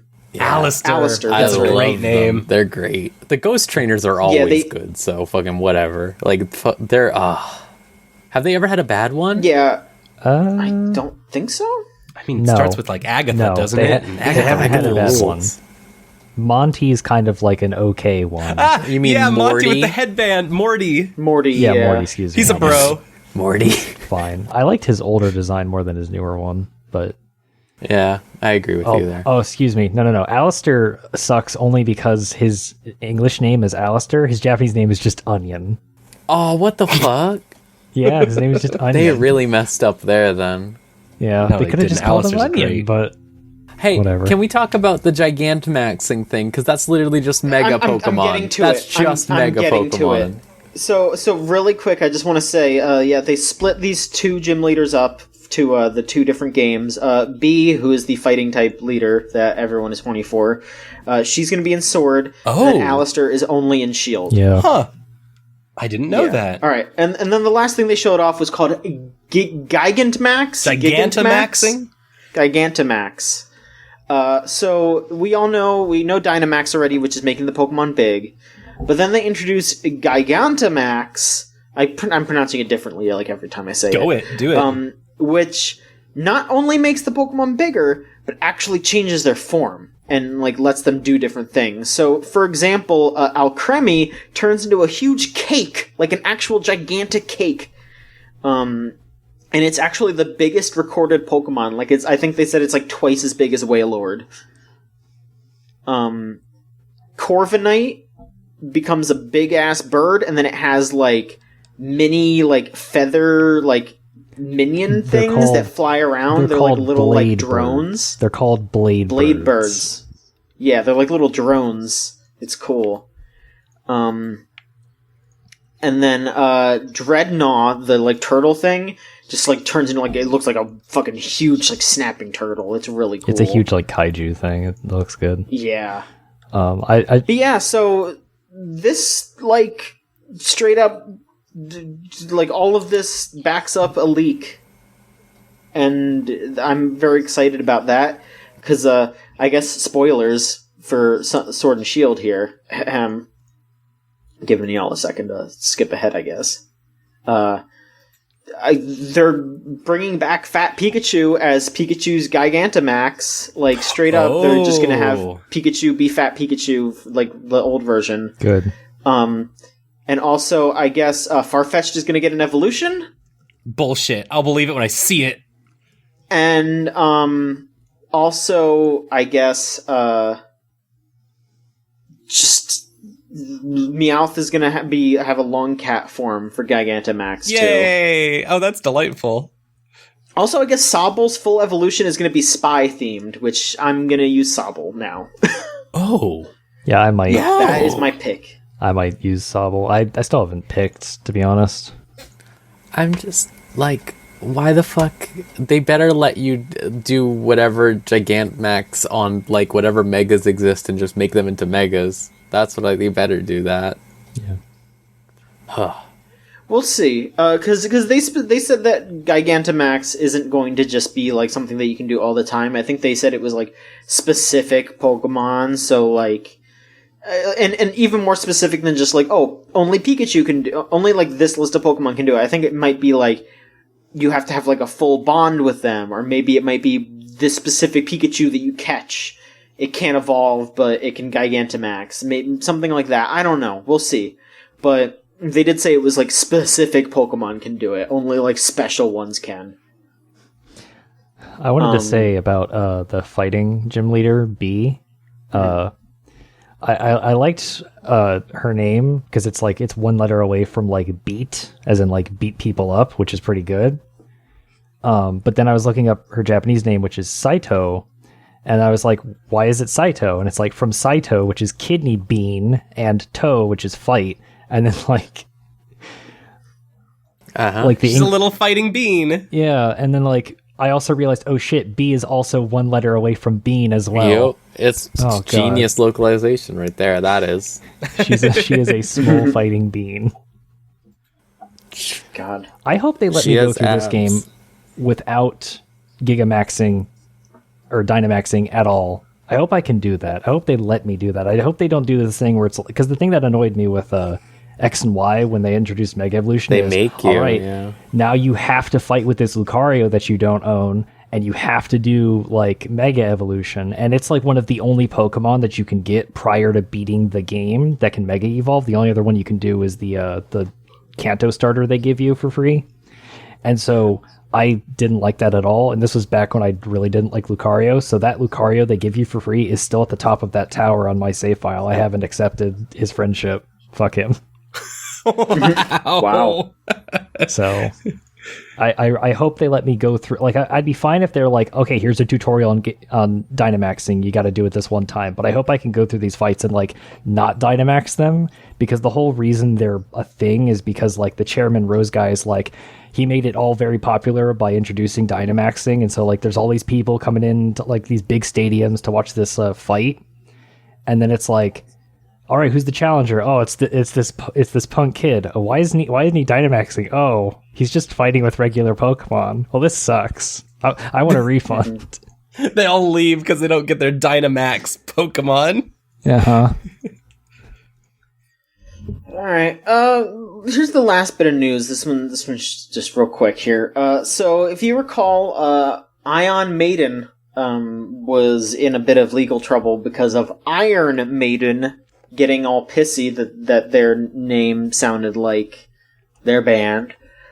So in order to kind of circumvent this and to potentially close out the court case that is still pending, but will probably get thrown out now, our friends at 3D Realms have changed the game's name to Ion Fury, and they have said that it's coming out real soon in full. So I'm looking forward to that game. It's coming out, I guess, this year, soonish. It's gonna be real good, I think. I can imagine I'm Iron Maiden just like stamping out their 10-gallon hats in frustration. Oh, we didn't get those Ion Fury guys. We missed them again. Just like, damn, why does Iron Maiden sound like Slow Beef and Diabetes doing a Ridley voice? That's what it is. That's how Iron Maiden sounds. Hey, Sammy! Our lawsuit missed. Now we just now they came up with an even better name. It's Ion Fury, which is a extremely good upgrade from Ion Maiden. Oh well. I feel bad for them, but I'm just excited for that game, so I don't care what it's called. I know, as long as it's good. It's gonna be good. Now Iron Maiden doesn't even get to get it to be associated with a good ass game now. So exactly. It's stupid as hell. They could have done something cool, like with Forza and Lego, but they decided to be babies about it. Yep. Now they lose. Big time. All right. I think it's time for questions. Oh, yeah, questions. All right, folks, if you want to send in questions, go to videogamechoochoo.tumblr.com/ask or tweet them at us. The Mighty Mighty Boss Stones asks, I've been playing the heck out of Crash Team Racing Nitro Fueled over the past week, so I figured I'd re-ask that age-old question of which game series do you wish had a kart game spin-off, other than Soulsborne, since I know we all stand in solidarity with Rose as far as Bloodborne kart is concerned. Yes! I was actually thinking of one recently, and I can't remember what it was. Has there already been a Dragon Quest racing game? No. That's a good one. Because that would rule. I feel like that's inevitable at this point, right? They're getting all the genres. They got Minecraft. They got Yep. Rocket, whatever the hell Rocket Slime is. Good, is what it is. Is there a Rocket League Dragon Quest game? Can I cast, like, defense magic to... based on, like, how block Dragon Quest Builders is, like, 6 different game types at once, I bet they would fucking put a Rocket League mode into a racing game if they made it, so... Yeah, you're right.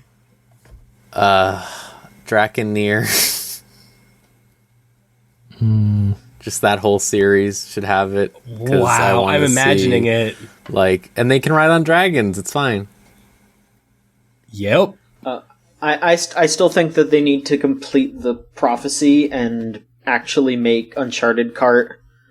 Uncharted kart. Uncarded. Excuse you. Uncarded. Uncharted, yeah. Uncharted, yeah. Oh, Christ. Just so that way every time you get hit by an item, everyone will go, whoa, whoa, whoa, whoa, whoa, whoa. God. Just Drake, like, flying off the side of a track, and every single time Sully has to go, no, Nate! So I really like the designs of Puyo Puyo. Can we get a Puyo Puyo kart game? Yes! That would be good.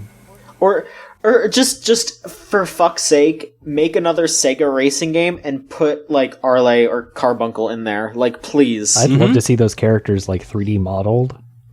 Yes. Oh, speaking of Carbuncle, Final Fantasy Kart. That'd be good. Yep. See, yeah, I thought about saying that, but... FF14 kart. That's Just get real specific. Well, maybe, yeah. Well, they do that. We have Chocobo races. Oh, yeah. Yeah, we kind of already have that, although it's not as robust as, like, a kart spin-off. Remember when they said they were going to add flying Chocobo races? What the fuck happened? Heaven's Word was a bad expansion. I don't know what to tell you. Ah, get out of here with that. We're going to fight to the death over that one, I know. Yep. So it was Dragon Quest, Uncarded, Puyo Puyo, and Rose. What did you say? Rose's was Nier. Draken kart. Yeah. Oh, you could have Emil with his cart from Automata. Yeah, I know, it's That'd be perfect. good. And then 2B has either the mech or it just floats on the pod, like holds onto the pod. Or a boar. Please float on the or a pod, boar. please. Yeah. So I'm imagining that 2B is like, just like in the kart games where they have like tiny versions of their own things. So she's like really big inside of this tiny like spaceship looking thing Yeah. that you see in the rail shooting sections, and she's just sticking out the top of it. Yeah. What if she just like skates on on her levitating sword? She could do that. Kaine would be driven by spite, so it would be great. Oh my god. All right. Anonymous asks, which version of Yoda is the funniest and which is the most powerful? White Yoda is the funniest to me. Every time I see White Yoda, I'm like, that's fucked up. Game I Must So- is the funniest one to me. So Lego Yoda, I think, is the funniest, but Smooth Yoda is the most powerful because he terrifies me true. to this day. I think a powerful Yoda is the one where he's like getting ready to go to sleep because he got finished denouncing, I think Catholics or something. I don't remember. But then he gets back up after a little bit and goes back to denounce more Catholics. I don't remember exactly which religion he was denouncing, but it was one of those. Yeah, he's like getting ready to sleep, and then like 10 minutes later, he's up out of bed denouncing someone. I don't remember, or maybe he's eating olives. It's either one of those. Sounds like Pope Yoda. Yeah, maybe it's Pope Yoda. Well, Pope Yoda probably wouldn't be denouncing Catholics. He'd be being Catholic. Right. Is Smooth Yoda supposed to be like younger Yoda? No. Because is No, that he's just ostensibly what, It's- like, without wrinkles, Yoda would look like? It's Yoda who slathered on way too much gamer goo. That's what Smooth Yoda is. Oh! I don't like that image at all! Cinnamon? Probably cinnamon. Cinnamon it is. I hate it. Anonymous asks, the year's half over. If it ended today, what would your game of the year be? What are you looking forward to the rest of 2019? Yeah, it is like Wow. right down the middle, basically. Don't we have like a Wolfenstein coming out next week or something? Basically, yeah. But if I were to pick my game of the year right now, I think it would probably be Toho Luna Nights. Wow. Hell yeah. Hell yeah. I fucking love that game. What about y'all? What would your game of the year be right now? Is it Shadow? Is it Final Fantasy 14 yeah, Shadow? Shadowbringers, okay. Bringers? Yeah. I'm like up in the air because DMC5 is fucking perfect also, but like, Kingdom Hearts? no. No. I mean, I love Kingdom Hearts 3, you know, but it has too many issues to be like, compared to Devil May Cry 5 and fucking Shadowbringers, it's like, not even a contest, unfortunately. That's sad to think about. Now I'm getting sad about it. Spencer, how about you? So I would say Shadowbringers, but until, like before, I would have said Baba Is You. Oh, yeah, that's a good one. Because it is like such a good puzzle game. Mm-hmm. So How about you, Solon? Well, I mean, Luca came out on the Switch, so, I mean, no, I'm just kidding. It's actually, Epic Games' stuff. It could be Apex Legends, but Hades has impressed me so much that I think Hades is my top spot right now. oh wow. Okay. And we're not going to go over the rest of the year because that'll take too long. Yeah. All right, last question. So if you want to send in a question, go to videogamechoochoo.tumblr.com/ask. Let's see here. Century Punk asks, what hair color do you pick when you create a character in a game? Blue. Yeah, I just picked my hair color. I pick black, usually with a highlight of some kind, but if it also kind of just depends. Because like if I'm playing like a female character, I usually pick blonde. But if I'm playing a male character, I usually pick black. I usually do white or black and red. Okay. Red, Yep. red used to be what I always did. Like, just always did red because it's like red is cool. But then like, I'm trying to figure out what it was because it wasn't near shockingly that made me all white hair crazy. I'm trying to think about what it was, but something made me white hair crazy like a few years ago. I don't know what it was. Well, Kaine just helped, like, fuel that. Oh, it helped a big time, yeah. Before we were recording, you showed me the blue-haired guy from Fate Go, the Kucha Lane or Mucha Lucha yeah. Lane. Kukulin. Kukulin, yeah. Kukulin. That was... Niall's gonna strangle you. It's Kukulin. He's got me energy. Yeah. Mm-hmm. That's true. Alright. He's That's the funny. blue. I love him. Oh, thank God. All right. I was worried he'd be like a big bastard or something. No. Well, he's like a funny bastard. Oh, okay. So he's not like evil or anything. Oh, good. All right. Well, that does it for the show this week. Thank you all for being on. Thank you. It's always a pleasure. If you want to follow us, it is at VGCC on Twitter, videogamechoochoo.tumblr.com on Tumblr. We have our Discord server, thegamezone.zone. Type that into your web browser and it'll bring you straight there.